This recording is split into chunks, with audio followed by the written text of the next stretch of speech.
Alors, j'ai toujours aimé le cinéma et j'ai toujours aimé le cinéma d'horreur, mais ça n'a pas toujours été bien perçu. Je me suis souvent sentie seule dans mon délire.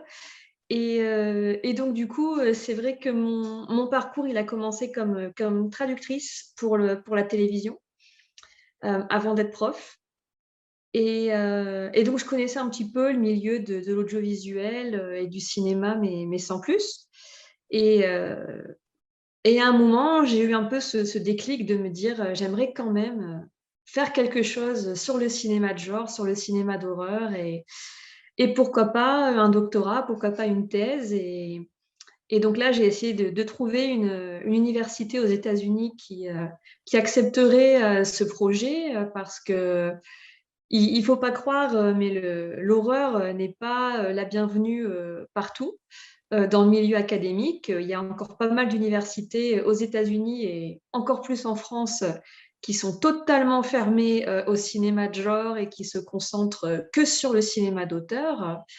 Euh, mais l'université de Pittsburgh, où j'ai fait mon doctorat, a cette petite bulle horrifique, en quelque sorte, avec pas mal de spécialistes sur place. Donc, c'était l'endroit parfait pour faire cette thèse. Et effectivement, ça a été une super expérience.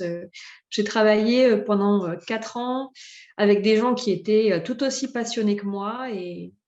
Et enfin, j'ai pu me faire comprendre sur cette passion, sur cet intérêt, sans avoir à me justifier sans Mhm. cesse.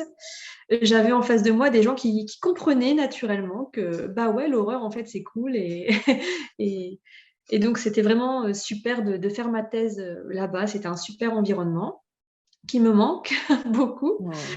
Mhm. Euh, mais voilà, c'était vraiment l'envie d'inclure le cinéma d'horreur dans mon travail et dans ce que je faisais tous les jours.